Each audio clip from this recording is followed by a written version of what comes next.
All right, everyone, get in here, sit down, and shut up.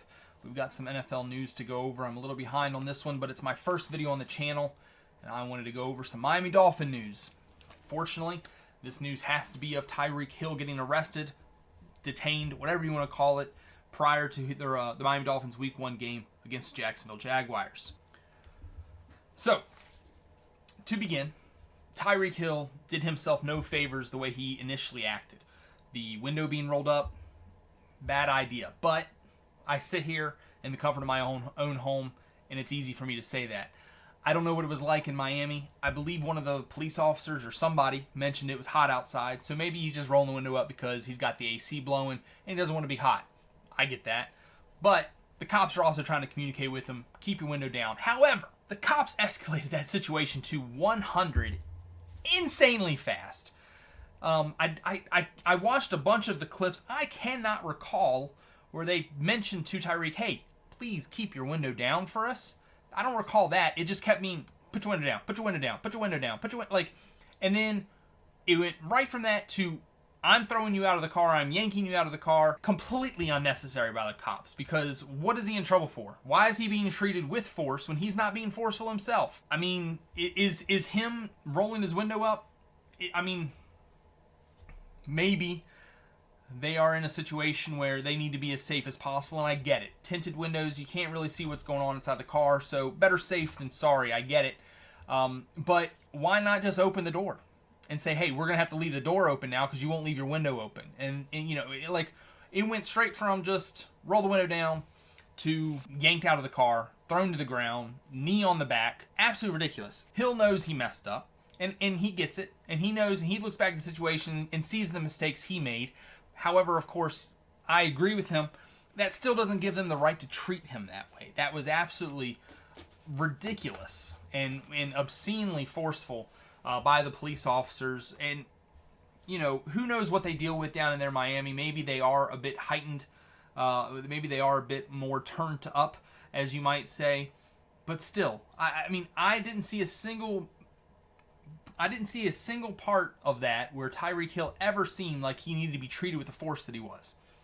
As well as all the other players and bystanders that came by. These cops were ready for a fight, it seemed like. They maybe the heat was getting to them. I do think this is all a bigger deal than it needs to be.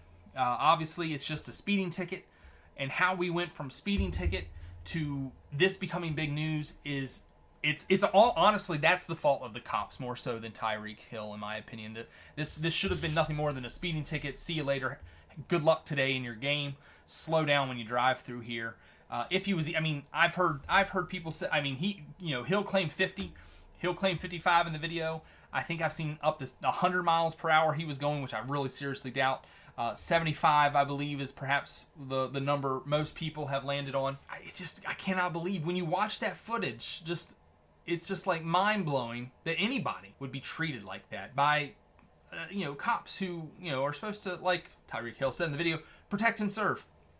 Once he was out of the car and once they can deem that he was no threat, once they knew who he was, did he really need to remain handcuffed? Did they really think Tyreek Hill was going to run somewhere? Like, even if he did, let's take a minute here and imagine, even if Tyreek Hill took off running, which I guess maybe they knew they'd never catch him if they did, but I don't think it'd be that hard to find Tyreek Hill. Like, where's he going? It's not like he's going to evaporate. Like, he is a famous person. If he ran away, the cops wouldn't even chase him. They would find him very easily. That said about the cops, I don't want the cop fired. The second dude, the one who came in the beginning of the video and ripped him out of the car, I don't want that guy fired. I just want him to be better. Is that too much to ask? Like, he obviously wants to do the profession of police officer. He is giving up a big portion of his life. He is risking his life daily for the people of Miami, Dade County, or whatever it is, right? So if he wants to do that, more power to him, because he is trying to protect and serve. I imagine at the core of him, he does not want to rip people out of the car. He does not want to hold them down and force them to the curb or anything like that. But it's not the case. He just needs to be better, right? He just needs to be better. He shouldn't lose his job over this, in my opinion, in my honest opinion. But he should get better. Somebody needs to show him how he could do better, so that the next time he does better. And Tyreek Hill, hopefully there isn't a next time, but if it is a next time, perhaps he'll learn from this as well and do better himself like he said he would. So that's my opinion on the situation. Completely, it's crazy when you think about how much a speeding ticket has been able to garner this much news and attention. But that's just the world we live in. I mean, absolutely bonkers. But thank you so much for watching. I really do appreciate it, of course. Leave a comment down below what you think about the whole situation. I'm definitely interested to see what everyone thinks about it. I can see arguments for both sides. It's one of those things where I can see the cops' point of view. I can see Tyreek's point of view. I feel like I'm siding with Tyreek. Don't know if it's because I'm a Dolphins fan or not, but I don't think it really is. I think even if he wasn't a Dolphins player, I would see that and think, Jesus, really? Does this really need to happen like this? So tell me down below what you think. And then don't forget to subscribe for more videos like this, where I'll be definitely giving you my opinion on news all over the NFL all season long. Thanks so much for watching, and you take it easy.